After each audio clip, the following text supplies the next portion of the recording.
to go. So, all right, let's start. So, hey, so my name is Adriel Solorzano. I'm here with my friend Jose Torres. Basically, we just wanted to have this little, just a talk between me and him and everyone else who could be interested in watching this after. Just topics of today that we wanted to focus on, give a background of ourselves. I'm a finance graduate with a minor in computer information science. I graduated last semester in December of 2020. Jose, also a finance major who will be graduating this semester, May 2021. So, we're just a couple of dudes, love finance, love talking about markets, about all those things. And so today, what we wanted to kind of have this focus on this discussion is a lot what's been really exploding lately. A lot of you guys might be aware of this whole DeFi space, which is honestly stuff we're getting into ourselves, and it's just like kind of blowing our minds. It's just absolutely amazing, like wild, like this whole DeFi space. DeFi just being a fancy word for decentralized finance, this whole new world of crypto as well and everything. So this is kind of what we wanted to talk about. And we'll see where this conversation goes, right, Jose? Yeah, bro. 100%. So definitely. So to start off, let's start off with okay, DeFi. What's this whole DeFi space, and what's it all about? And basically, like I mentioned before, DeFi just being decentralized finance, as we know in the typical financial world that we are in today. We have those banks, we have custodians. Sometimes we have these 3-day delays before something gets deposited. But you're not really, like, say you put your money in at a bank. The bank owes your money. There's a, in a sense, counterparty risk. Someone else is holding your money. It's not you yourself who has control of the money. Or let's say if you're trading in stocks, again, your broker has the money, or the what's it called, the broker. Either your broker has the money, or also again, the counterparty, what they use to like fill your trade. Sometimes is the middleman to hold your money, but there's still that risk in the sense of that counterparty risk. Like, oh, like if they run away or something happens, they're the ones who ultimately have your money. It's not you control. It's centralized. Everything is centralized. It goes through a center thing or a center person, whatever the case may be. Whereas this whole DeFi space, the idea of it is that, like, nothing being centralized. There's no middleman. There's no counterparty. It's just, everything basically being like approved by this whole network, this whole blockchain. And that's how it all does the transactions and things get approved. You're always in control, and stuff like that. So it's just pretty cool. I don't know, Jose, if there's any comments, stuff you want to make on this whole DeFi space. It's just, pretty crazy. Yeah, I mean, I guess a good way that I found online to kind of describe it is basically just a movement throughout, computer science scientists and anyone involved in the idea of a virtual world for transactions. And it's honestly limitless, but just trying to basically aim a new financial system that just gives me as a buyer or a lender direct access to my customer or client or whatever the case may be, instead of me having to go drive down the street or log in online to my bank and deposit my funds, and then they decide where it's going to go to. So if we think big picture, imagine having this fully ramped and the 2008 financial crisis doesn't happen. Really, well, in the sense of, we're not worried about some analyst sitting in a corner office making my derivative option moves, and then it's like, yo, where's my money? And he's like, well, it's stuck in this swap. And then you're like, but you didn't, the whole transparency side of it is also a big movement for this as well. But ultimately, it's just me giving us the opportunity to have direct access to funds without having to be worried about going through someone else who might charge you a cost or a commission for that, and eliminates a little bit more risk. And it's in finance, it's always about cutting costs, and this is a little more cost efficient. So we've been kind of starting to see the benefits of it, and I'm honestly really excited about this and see where it goes. But that's about it for now. We'll talk some more about it as we go, but that's all I got. Yeah, no, definitely, 100%. Like you said, like this, I like this comment right here is like DeFi. Basically decentralized finance, a movement that aims at making a new financial system that is open to everyone, doesn't require trusting intermediaries, like banks. And Mm-hmm. basically, how do you achieve that? Like we were mentioning, it relies heavily on cryptography, blockchain, and smart contracts. Some of those stuff which we'll be getting into later today. So again, it's just this whole DeFi space is very, very interesting. So it's opening a whole new other world. It's like the way I see it is like when the internet first started. This is basically what DeFi is. It's like this whole other world that you're like, this thing could go in so deep, and there's so many things that could truly revolutionize the future of finance and everything, the way we do exchanges and currencies and just the whole financial system. So it's crazy. It's awesome. It's actually, if Crazy. anything, it's pretty exciting too, just to see like, hey, we're in the beginning stages of this. Where could this end up going? So on True. to like that's basically kind of there with the DeFi space, that introduction. Again, as we mentioned, one of the core fundamentals of this DeFi space that makes it even possible is this whole idea of smart contracts, which is what is smart contracts, right? Yeah. It could get pretty deep, but at the same time, it's overall not that complicated. So I mean, what we have today in this current day and age with all these contracts that sometimes you sign or like different laws that are written, we've seen it. We've seen it in multiple court cases on the news and stuff. There could be very subjective, right? Like you could have a word or a phrase that could be interpreted three, four, five different ways, and then like the outcome of whatever that contract was meant to do can be manipulated in a sense. However, you could find a way of interpreting that word or whatever the case may be, right? So this whole case of smart contracts when it comes to this DeFi space, it's basically code that it's literally code. There's literally no human involved. It's basically code that's executed in a deterministic way. Okay, what the hell does that even mean? Basically, it's just like this smart contract has certain rules in place, and if those who know some coding, these if then statements, if else then, exactly, if this happens then that, if this then that. Basically, that's what a whole smart contract is. It's just lines of code that's like, if this, then you do this, or not, then you do that, etc., etc. Yeah. So this whole smart contract is basically one of the core building blocks of this whole DeFi space because it basically aims at removing the human factor from decision making. And in the whole world, like in any area of life, nothing against us humans, where we're not perfect, but the human factor is often proved to be the most error prone and unreliable when it comes to standard traditional contracts. So this whole smart contract is basically that. It's basically used to execute on the blockchain. And again, there's that the smart contracts are able to like receive funds, they're able to store funds in the contract, send funds, and even execute other smart contracts as well. Like, okay, very basic example of a smart contract could be the following. Like if Jose sends me 1 Ethereum, then I send him, I don't know, 10 stable coins or whatever the case may be. Yeah. Like, there's so many stable coin names, I don't know them all by my head. But basically, that could be the very fact. Like, and in that case, for example, in a typical contract or something, you would be forced to like. Actually, a good example is the vending machine. Let me take this back. For example, a vending machine, you put D12, and it's like, okay, that's a bag of chips, costs you $1. You put 50 cents, you put D12, the vending machine is never going to give you the chip because it's $1, right? You put the dollar in, then it gives you the chip.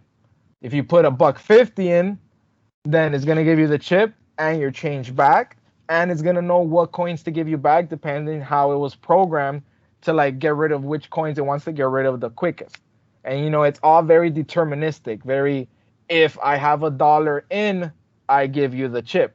And that's basically the very fundamental of what a smart contract is. And of course, the deeper you get into, you can make these smart contracts very complex, very very complicated in a You know, sense. it's and I'm sorry to interrupt, but Not at all. what's coming to my head right now is my mom is a controller at a manufacturing firm, and all she worries about is cost. So she runs these massive algorithms on Excel involving if statements that could be, lines and lines of code. Obviously, it's just if statements, but you can have ifs where it has multiple criteria. So imagine a smart contract not just being a one if then do that, if not do this. It could be like, if this, all right, then look here. If this is not true, then look here. And if this is not true, then look here. Then if it is true, then look this way.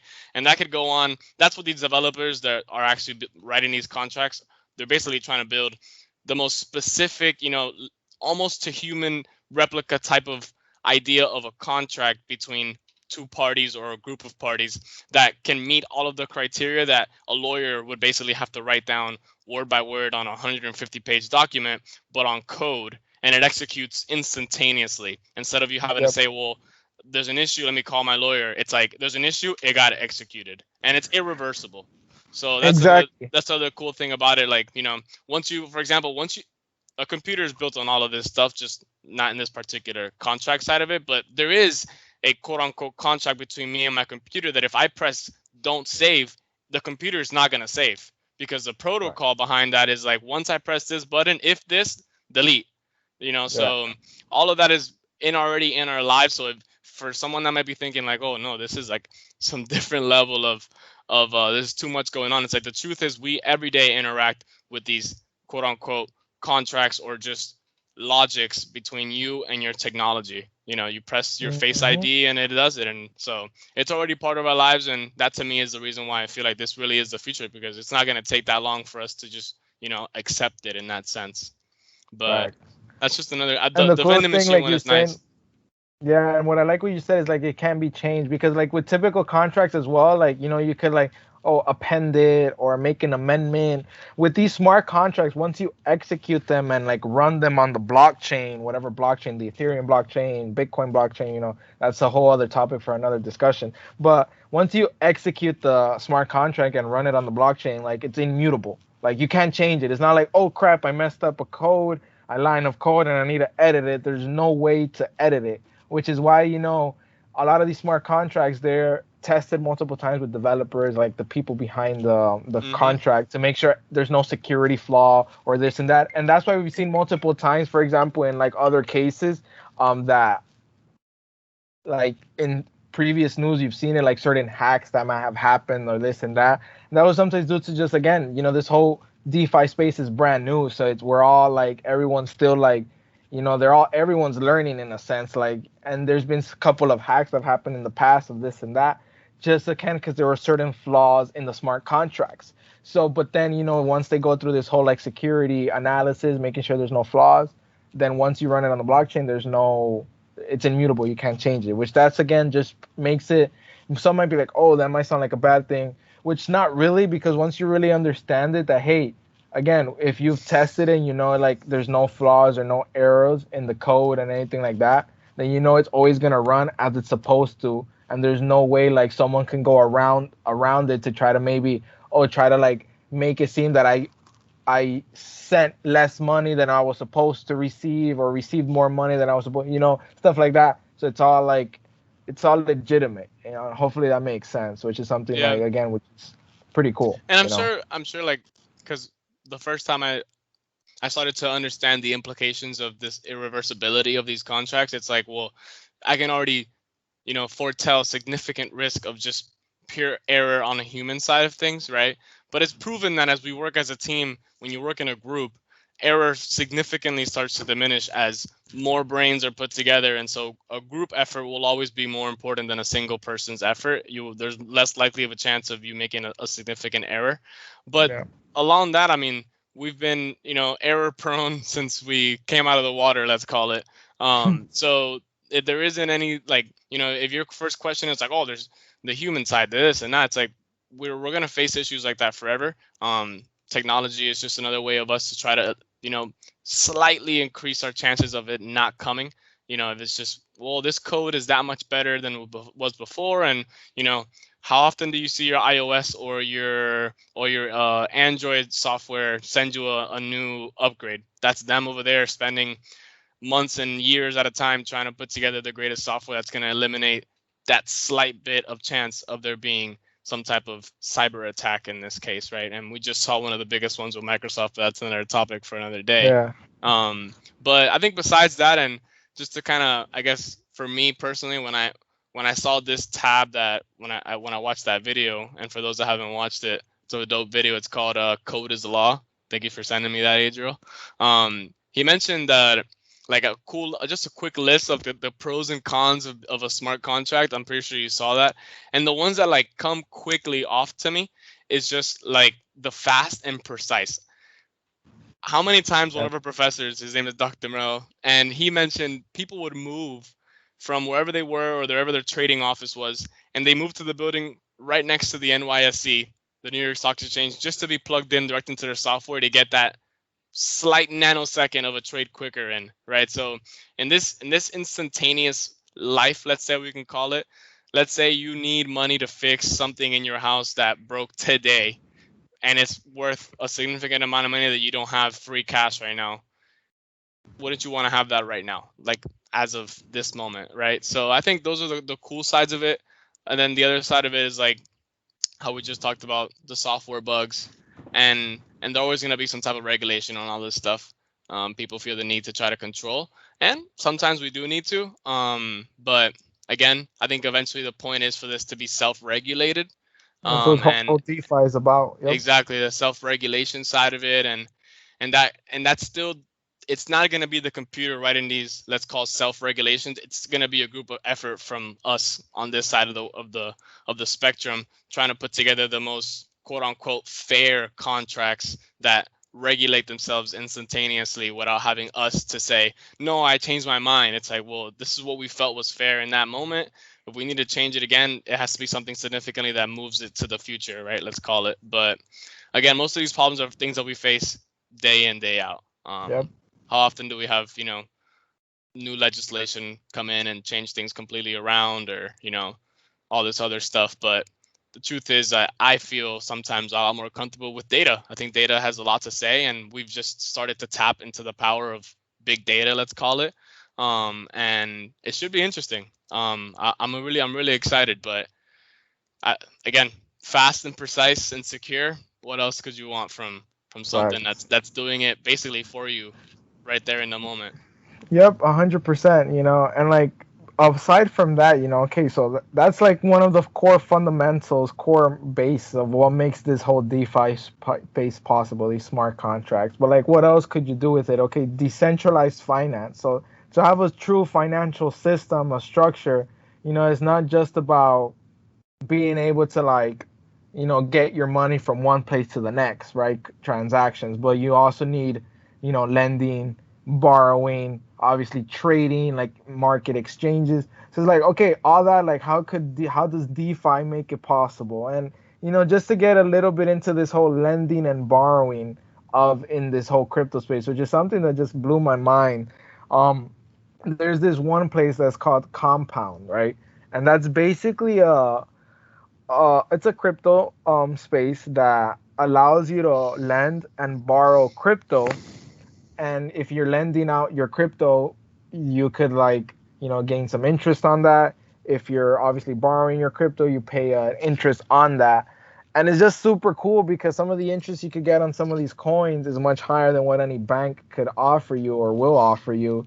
And you could end up eventually converting them back to US dollars, and you're making like not a big, but a much better return on your money than what you could be doing and just sitting it there at a bank, which is something like mind blowing, because it's like, wow, like, this crypto space has really been advancing to the point that, hey, look, you could borrow, you can lend using cryptos and make some good percentage return on it. And again, everything it's not like, for example, you put your money in your bank lends that money out to God knows who many other people and just pays you a 0.01% interest rate on your savings account, checking account. And it's a big disgrace, right? It's the biggest scam of all, if you think about it. Whereas with these, let's say, these Compound, these decentralized places, because they're not centralized, you still have, like, again, there's these things called wallets, which are basically electronic. It's in a sense, you could think of it as a wallet, like an actual physical wallet that stores, in a sense, your coins. It's a little bit beyond that because it doesn't really store your coin. It like more keeps your address of your private keys, whatever. But anyways, basically you have your wallet, that your electronic crypto wallet that basically stores your coins there. So when you lend out, let's say, some of your coins to, let's say, using this site called Compound, which we could go over it in a bit, it's not like you ever place your money, your coins at Compound, and Compound holds them to then like you can lend them out. You always have control of your tokens, of your coin, and it always stays in your wallet. You get me? So that goes back to, again, this whole decentralized, that you don't need no intermediary like a bank. You still own it. You still have control of your wallet, of your coin, and you're never giving it up for someone else, which is something, again, super cool, that in this centralized finance or CeFi space that we see is not the case. You know, you have to give it up to someone. Someone else has to hold it, and you just have to kind of trust that intermediary, third party, that they're not gonna like run away with your money or whatever the case may be. You Yeah, know. So exactly. let me quickly like pull it up here, just like a little compound, just to see if I just to quickly go over this, just to super Yeah. cool. And And a quick, I guess, some quick background as you're pulling that up. Um, Compound basically is an algorithmic autonomous interest rate protocol. It's a long word for them basically just saying our line of code based on the supply and demand of the whatever market or currency or token that you're currently trying to move is going to determine what the interest rate should be on that coin if you're lending or borrowing it, right? So yep. think about just a computer that's consistently monitoring the levels of supply and the levels of the demand, and based on many other factors that are already done in the regular space of lending and borrowing are done through code, instead of me sitting down with my banker here in my local community bank and saying, hey, listen, I really can't do that 4%. Can you somehow lower that? Or he's like, well, I'm gonna go talk to the bank, and then the bank looks at your credit score. It's like there's none of that. It's like these guys are gonna determine it based on the basic laws of supply and demand, which have been brought into economics hundreds of like 100 years ago, and yet Mm-hmm. to this day they're manipulated almost every single day. And we just saw the most manipulation of supply and demand, I think, in the history of the world through the last 8 or 10 months. So Right. so with all that comes, there comes a lot of risk. We can talk about inflation forever, but this is another way of you trying to just, we bought into something. This is the idea of the theory. Let's put it into practice on a massive scale. Let's write it into code, and this is what happens, right? So, Facts. but besides that, did you have it open? Yeah, right here. All Can right. you see the screen? You can see the Yeah, Google yeah, Chrome, right? Perfect. yeah. I can see Yeah, it. so this is like the Compound site. So for example, you go here, app. In this case, I just have a quick example. There's actually a Google Chrome extension. So MetaMask, there's different wallets. Like I was going, MetaMask is one that I use that I still need to like put stuff in it. This is just like a test. So let's say Mhm. you connect to your wallet. Boom. I mean, in this case, let's say you pick what account you want. So you put Mhm. like next, and then you could put, okay, boom, connect. So you already connected your wallet to Compound. But again, Compound doesn't see your balances. They just see like your address. So your again, your public key, your your public key, public key. So whatever which money you have in there, it always stays in there. And then yeah, boom, here you could go like, okay, let's assume if in this case I had like whatever like currencies in my MetaMask wallet. Let's say I yeah, had yeah. I don't, let's say I had DAI coins or whatever. Right here, you see mhm. supply is what you could lend, what, and then borrow is if whatever you wanted to borrow. So look, I could lend out, let's say, DAI coins and be getting like a 7% annual percent, which is something like super cool. You see, wallet is at zero because I don't have any of this. But Mhm. technically, I could go here if I wanted a supply. You get me? Like it would give me an option, so you would enable it to like confirm the transaction. You get me? There's like a little fee that you pay just like because of the. There's this other thing called gas fees, but that's something that we could get into a whole other Yeah. a whole And other. for now, for me, I honestly I still wanna just get to the basics, and this is perfect. Just kind of walking through how it You is that get I me? get to the point of funding my account and then actually making the purchase. So Yeah, you once get me. you So said what that's an extension to your Google Chrome yeah, on that a Google Chrome that you just put it right oh, here. it's an Boom. app. Yeah, and you could Okay. download it on your phone. I personally like it on your phone better because let's say you want to put money in your wallet here.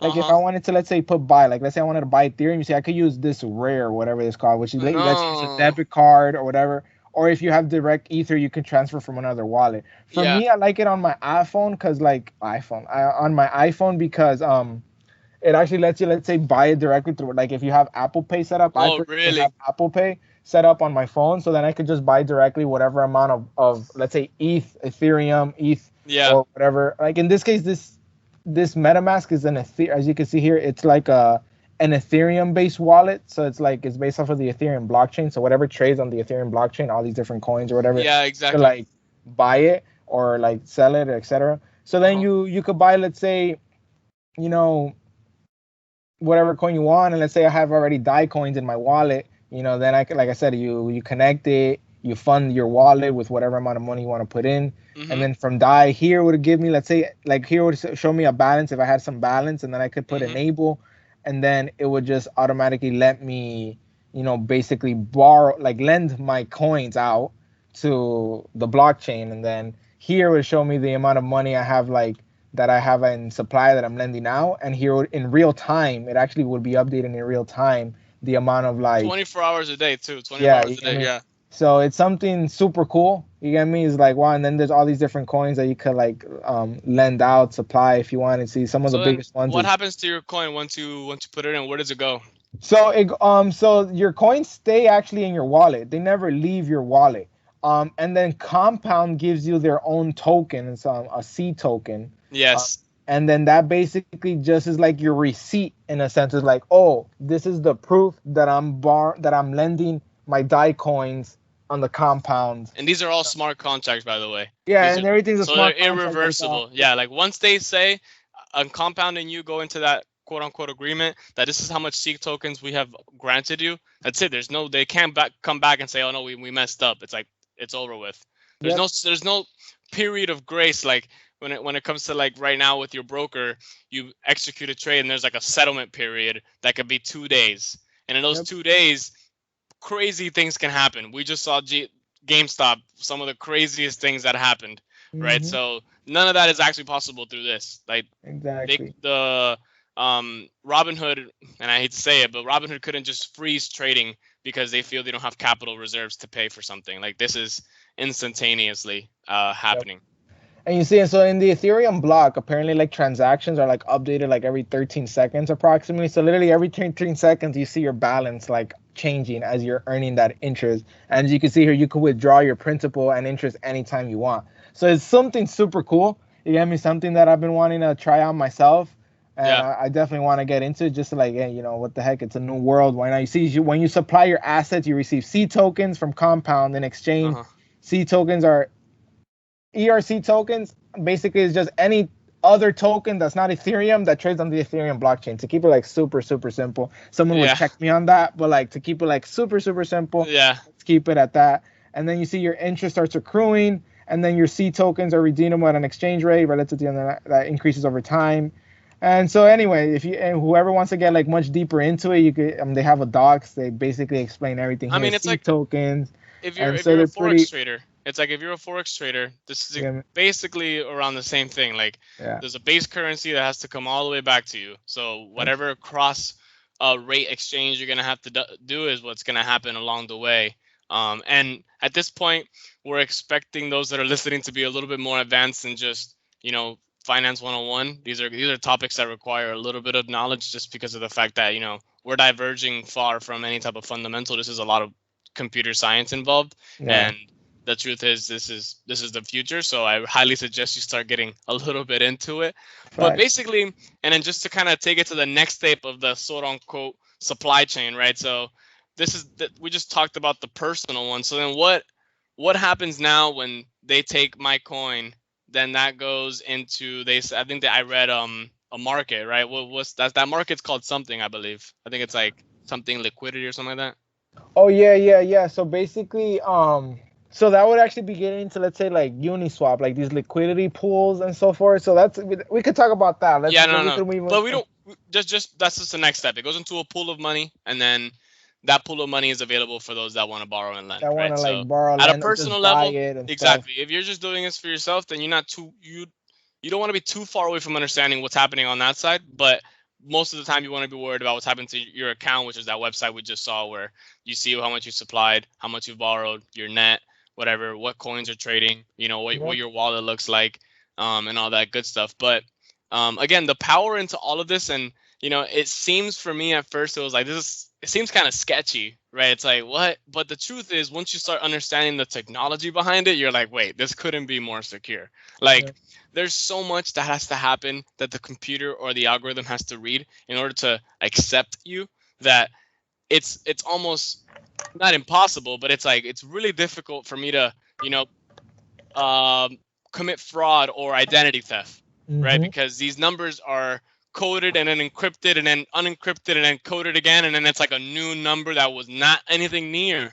It's like the game of telephone. It starts off by the word hello, and then when it gets to somebody else, it's like, how you doing? I'm doing great. Like by Yeah. that point, you don't even understand what the first word was, because that's the point of this blockchain technology, in particular those keys that we've kind of highlighted a little bit about, right? Like you'll never see my private key, but you'll see my public key. But you'll Exactly. never see my private key, right? Yeah. So it's like having my Unless you social. mess up and like give it to Exact. someone, then that But was that's, kind of on yeah, you. exactly, That's on and you. that's your fault. Exactly, that's Yeah. your fault. That's like right now I have my social security card in my safe. No one's gonna grab it unless I Yeah. give it to you, Exactly. right? Exactly. So it's like giving here. I think that's a good example. My full security number I never give out. My last four we always give it out. That's Yeah. like your private key is your full security, and your public key is the last four that you're Yeah. willing to kind of like. That's a good. I think that's a good example, to be It's a good honest. example. Yeah. Like Yeah. the one thing to know is that they're both different. Like your public Yeah. key and private key are completely different like addresses, but it's the analogy works well. You get me? Like Yeah. you only give that Exactly. little part to like I guess you could say identify yourself where you want to send it if that's really Hmm. you,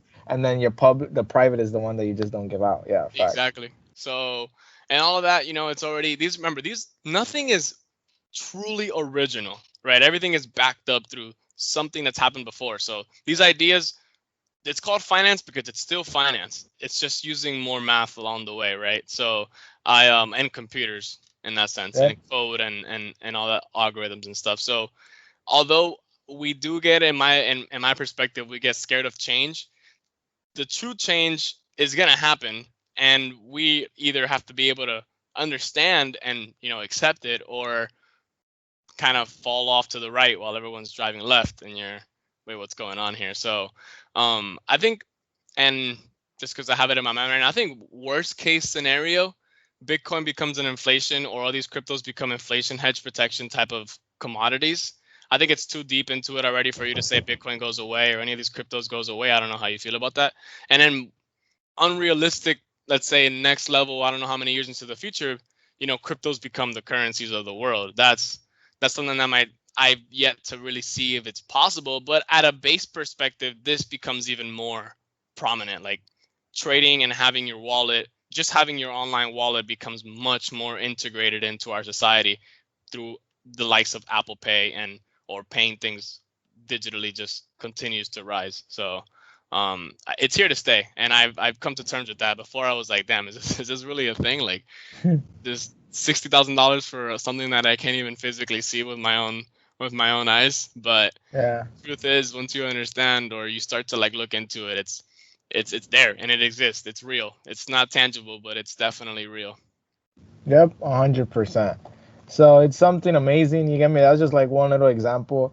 And like there's another one too. Is like again, we've all like Jose mentioned, we've all heard of forex. If you ever had to travel, you swap one currency for the next, and you Mhm. could do the same thing in the crypto space. You could swap one currency to another coin, and that's where this is another cool one, which could be like um it's called Uniswap.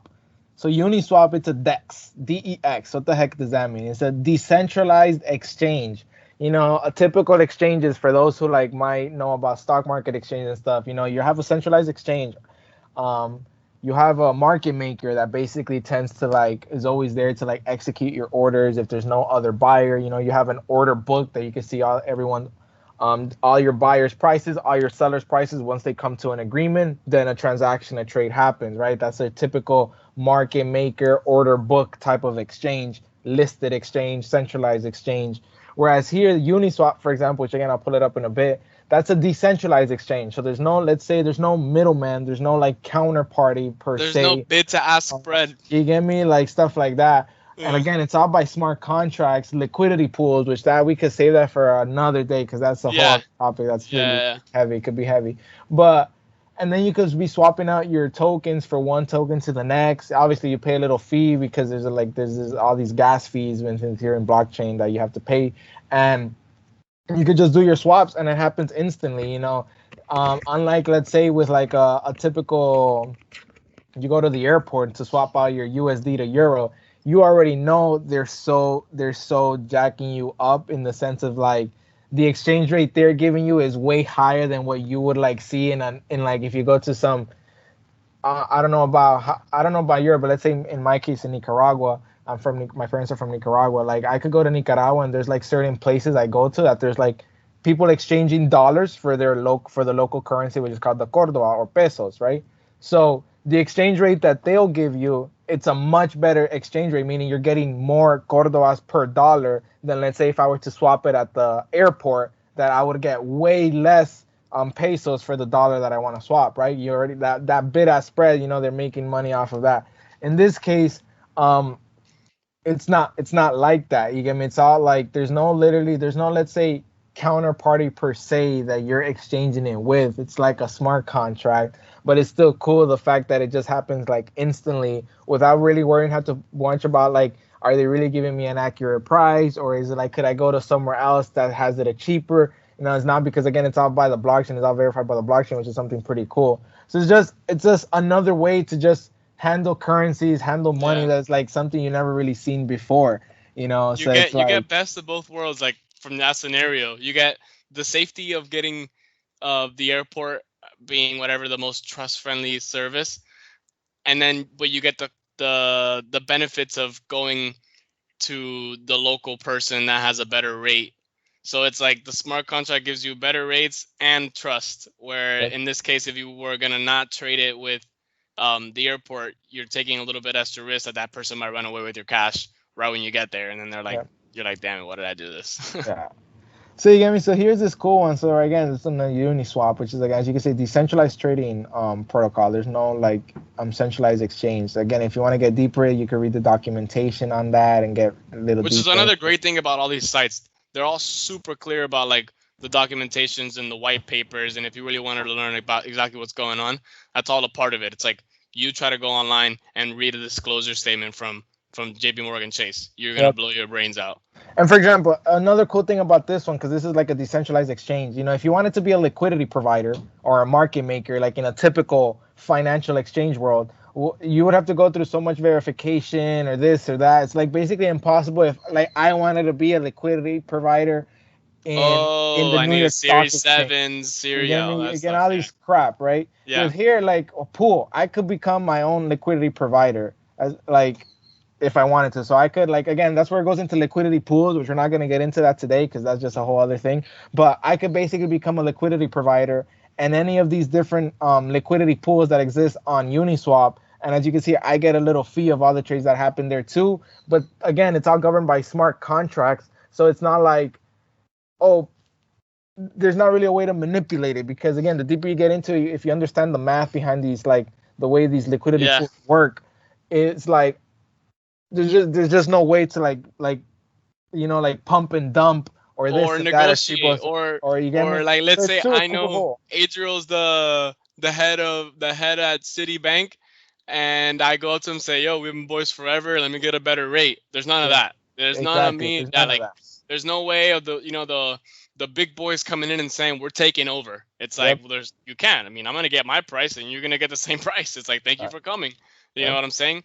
Obviously, there's more math to it, but at the same time, it allows more, let's say, communication, or it gives power to those that before were just powerless, right? Mm-hmm. So Exactly. So technically, let's say right here, if you would want like right here, same process as like with Compound. compound. You just connect to your wallet, MetaMask. Same thing. You like next, like okay, connect. Boom, you're connected. We're good to go. And then the same thing. If I had money here, it would have recognized whatever Ethereum. And so technically, it's a two-step process. Before you even go on Compound, you could take. Let's say you have Ethereum in your wallet. You swap it to let's say DAI. You get me? Whatever the rate is, let's say I have zero point 0.5. Obviously, it doesn't say it says insufficient funds because I don't have anything. But let's say one Ethereum, which one Ethereum is like $2,000. So I get like you see again, a DAI coin, for those who don't know, is a stable coin, meaning it's pegged to the dollar. So basically, a DAI coin is like, it's always, almost always gonna be worth, one DAI coin is what, like $1, which is cool. Again, safe contracts monitor that peg. It's not like some central bank is trying to peg it, which we've seen how that's worked out, right? Yeah. But anyways, so basically, let's say one Ethereum, if I had one Ethereum and I could transfer it to DAI, you get me? You can see the liquidity fee, the little price impact. You could even adjust here whatever slippage you're willing to pay for, or you get me, depending, if you put too small of a slippage, it might not go through, or whatever the case may be. So the slippage is that gas fee. Yeah, in a sense, right here, you see, in a sense, in a sense. And then view pair analytics if you want to like view the price of it and how it's, I guess, been like moving around, which is something cool that this is the new ES Euro USD. Yeah, really, right? There's candles and everything. That's crazy. Yeah, so it's super cool. You get me? So have you ever tried doing TA on that? Some people do. I really haven't, Really? but I'm pretty sure like there's maybe some. Look right here. You could say there was a double bot, a double. I'm kidding. No shot. So boom, and then you would swap them, and then you swapped out your Ethereum to DAI coins, and then from there. Then you could go on Compound and then lend out your DAI coins on Compound, and boom. And it happens like instantaneously, no middleman, no counterparty. And this is what I find the true beauty of this whole DeFi space. That like I didn't have to go to a bank. Hey, can I let me lend? I'm gonna lend $100 to so and so, or like no, it's all decentralized. It's all here. Everything. Yeah. All the transactions are actually on the Ethereum blockchain. I think it's called ETHScan. So ETHScan, if I remember correctly, basically here you see search by address, hash. This is all the different transactions that have happened on the Ethereum blockchain. As you can see, latest transactions. So I could click on it. I don't know who the hell this person was, but this was the hash, the transaction that happened 35 cents ago. This was the person this is the public wallet, the public address of the wallet to someone else's. In this case, it was actually a contract. It wasn't even a person. It was a smart contract. And then they swapped whatever they swapped to whatever they swapped. You get me? Yeah. They paid a little fee. This is the gas fee that we were talking about. These gas fees are high because Ethereum, once you get deeper into the Ethereum blockchain, has been getting very heavy, which is why there's this thing called Ethereum 2, I think, coming up soon to kind of light up the load. And you see, this is the gas fee. And this is the transaction. So again, it's all anonymous, but everything is there. You know, which is, again, super cool. You get me? So for this transaction to get approved, it's similar to like Bitcoin, that there's these miners, in a sense, that are validating the transaction as well. And so it's all anonymous. I don't know who this person is or what, but I could see what they kind of like transacted, what they swapped, and like, you know, it's pretty cool. You get me? It's all transparent, but at the same time, it's all anonymous. You know what I mean? Like, for example, this person, you see this person did from this to Uniswap. You see they transferred to SpiderDAO, and then Uniswap, they had whatever to wrapped Ethereum. You see WET. So boom, you get me, a minute ago. I don't know who this person is, but this is like the transaction that took place. So again, it's super cool. These gas fees are really high, actually. That's something I've read a lot, that these gas fees are high. That $20, that's pretty high. And that's how I would love to talk more about that. But in particular, let's say I don't know how many. Is there a limit to how many ether there are, or as far as I'm concerned, unlike Bitcoin, that there's a limited supply, I think for Ethereum, no. Okay, so then that kind of defeats my argument with my mom yesterday, talking about how we could print dollars forever, literally forever, but we couldn't mine. From what I understand, a lot of these cryptos, they all have a limited supply. And like that are being minted over time as transactions happen, or this happens, stuff like that. Yeah. But they're all like limited supply. Ethereum, as far as I'm concerned, though, I don't think they actually put a limited supply on it. So how does like new coins get created? I think new coins get created every time like the Ethereum miner or something like validate a transaction. But that's something, again, I would have to read more into that I'm not aware of. But from my understanding, a lot of these coins have like a limited supply. Yeah. You get me? And some of them are even burned, meaning like they're just destroyed basically as well. That's an idea that that Like I've what? honestly like Can you imagine like the Fed burning dollars? Like no what like the hell? but like okay, everything, all of this is binary code. It's just a 0 and a 1 being recognized, right? So it's like where does the 0 and the 1 go? Like, does the computer just like forget about those zeros and Yeah, you ones? get me. I don't know. That's another thing that is like I want to get into like a little learn. Like okay, when you mean burn, like I think they lock it in like somewhere, but like there's no access to that vault or wallet that they lock it in, and And it's it's just gone forever, irreversible. and And it's it's irreversible. irreversible. So it's just like gone. Oh, I okay. think. I Yeah, I think don't know. Like I don't know what it means by burn. Like okay, burn just makes me think it just vanished, but like how do you make it vanish? I don't yeah, know. because you could I don't just know. rearrange the zeros and the ones in the same order again. Yeah, But so it's there's also like interesting. different ways of combating that, but whatever. At the end of the day, like that's awesome. That Dex thing, I was just gonna Bro, it's start getting amazing. into that. Yeah. It's amazing. But I think at first I was just really focusing on the lending and borrowing because in my particular case, I think that's where I want to start. I just feel more comfortable with that, and I think we all have to, when I first started getting into this idea of like being in the markets, because I think now being in the markets is grownly blown my mind into so many different things. Like just being in the markets doesn't mean sitting here in front of the computer all day. Like there's other things that have to go along with that, right? So I like to start by pieces and pieces that make sense for me at the beginning, and lending and borrowing click for me at the very get-go. I Yeah. think it's the easiest thing for me to understand. So then now when I start to get into other things, that might be one of the things that I get into. But there's some other cases that I guess we can just highlight that I also wanted to, I guess, bring up, that they say that smart contracts could be, implemented into, and it's like there's like supply chain issues, or crowdfunding, where once Yep. something happens and the community has verified it, then it gets immediately distributed. So in this case, it could be funds for a charity, Hmm. or reallocating certain types of, every government is always trying to help the ones in need, and they might have to be taking in an incredible amount of data and making statistical decisions on what the probabilities are that this person needs it more than the other, when a computer can probably do that a lot faster. So, and I know there's a lot of human element to that too, and emotions and things, but if we were to take completely away the emotional side of it, and we clearly know that based on statistics and budgets and economics of this region, this amount of money that the government just got, or this amount of money in this fund, should go to this area first based on the numbers. And I would be more about doing that than me saying like, well, I'm the representative for such and such county, and I'm We're gonna pulling. do this, Yeah, we're gonna. guaranteed, if you vote for me. Exactly, and we take all of that political side of things away.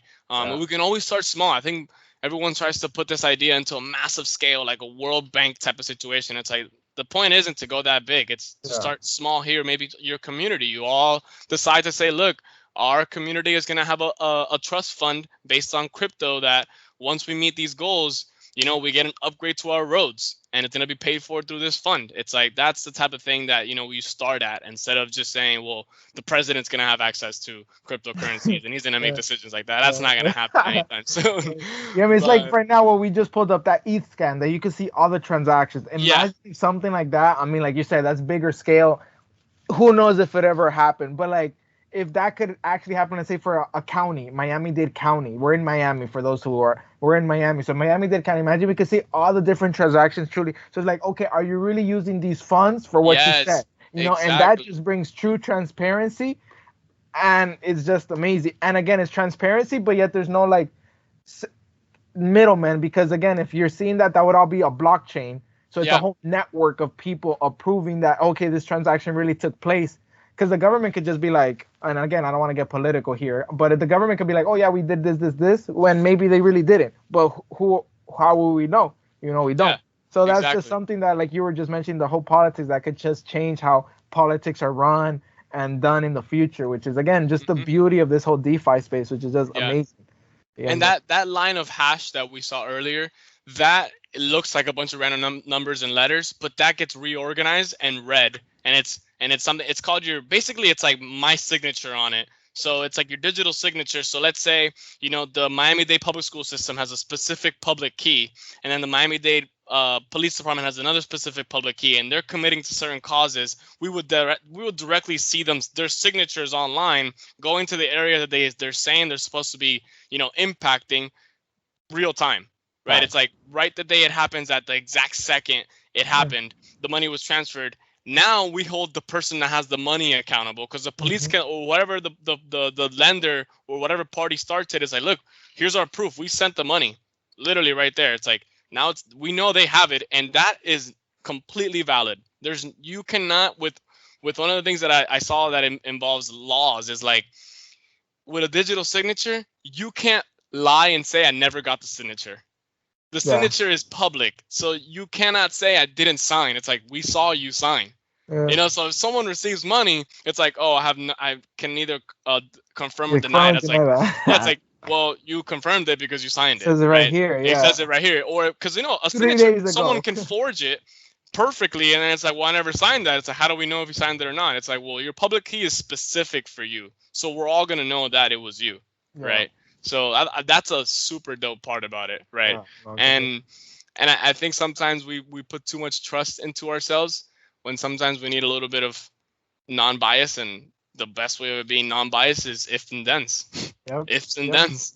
Ifs and thens are computer straightforward. Whatever you put in, the computer is gonna execute it, and no thinking twice about it. Excel will give you NA, or it'll give you an answer. Yeah, exactly. Like, so I think it's, my opinion, it's the easiest way for me to feel comfortable, because I know that something had to happen before that was an NA, or before that was a correct. It wasn't just like, oh, someone here threw a chip there and that little dollar got moved this way, so then that person has $100 million and then I don't have it. Like, all of that other stuff that gets caught in the dust kind of goes away, right? Fact, so 100%. That's awesome, man. So yeah, those are just a few things I personally wanted to go over with you, Jose. Like, I just found this whole DeFi space and this lending, borrowing, like exchanges, just like kind of like the most right now, kind of what I've been getting into with this crypto space. There's so much more to learn, so much more I want to get into. But like, this is just like a taste of what the power of what the future could bring for us in this DeFi space. That I honestly think it's amazing. It's just amazing, exciting, and like, it just makes me want to get even more into it. Yeah, and then for you, it must be even, it's the best of both worlds in that sense. You were already in computers as a minor, and then now you're getting the whole finance side of it too. It's like, so it's like, what else could I want, right? Yeah, right. And at the same time, it's like, it's not something that's terribly difficult to understand. When let's say you were wanting to do something like quantitative finance, or you wanted to be a quant, they're more focused on the actual like coding and stuff. In this case, you could be kind of involved in this science or tech side of things without having to be superly gifted in the writing of the code and stuff, unless that's what you want to be in. By all means, do it. But in my case, like, I love this math and quant and understanding, but at the same time, I know I don't have the talents to be able to sit down and write the code, so I'd rather just understand it and then take advantage of the future, right? Of the technology that's in front of me. So if that's something that you feel like you're in that situation as well, start digging into it. At the same time, just because you don't know what HTTP is right now, or what these protocols represent, or what it doesn't, by all means, does not matter. Because at the same time, you start somewhere. Exactly, and it's all logic too. Like, an if and then statement, you do this every single day, right? If the lights are off, then I have to turn the switch on. That's an if and then, right? Like, if the car stopped in front of me, then I have to stop, right? We do these every single day, so it's just logic. It's not, you don't have to think overly complicated about, oh, these numbers are 1/5 F5. Like, none of that matters. What matters is the logic behind it. So it's still going to be language, just in zeros and ones. But it's crazy, man. And I'm excited. I'm going to keep digging into this, because this is just the iceberg, the tip of it. Like, there's a lot. We hope we got people interested in it, just for them to do the homework. Like Jose was saying, the beautiful thing, this is all open source. So like, anyone, you could read the documentation, go in, and you can see the code of compounds, of Uniswap, and you can see like their code, how it was structured, and you can like build off of it as well, because everything's all open source, which is something beautiful too. And that's not even just unique. And I hate to go on a tangent, but it's not just unique to this particular side of technology. A lot of these new modern tech, and I'm in particular, I'm going to use an example, NVIDIA. NVIDIA is always working with developers to how to make their graphics fit the developers' needs.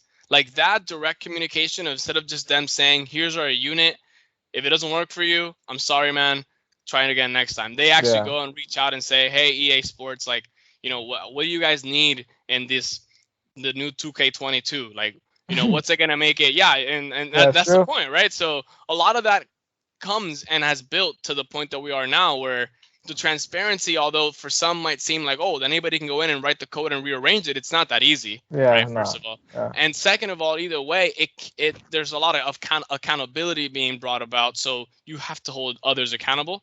And by the way, if you actually find someone writing a bug or some type of software issue to the Compound website, they give you $150,000.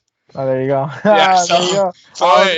There's a little incentives. It's like from 500 to 150,000, and there's a bunch of rules that have to happen before you give. But either way, like, it's just, cool little thing that tell me what bank is like, oh, if you find someone. Transparency. Yeah, it's like, like, it's all anonymous, but at the same time, it keeps accountability, like you're saying. Exactly. It kind of, because those digital keys, again, the irreversibility of things, you cannot take a step back and say, oh, I didn't do that, and who's gonna prove it? It's like you can't call your bank, oh, I did not approve of this fund. Nah, not in crypto. You did it. Yeah, exactly. So it makes you think before you act, right? Before you actually press send on your computer, and it also lets you understand that finance literacy is the most important thing that you can start to learn at any age.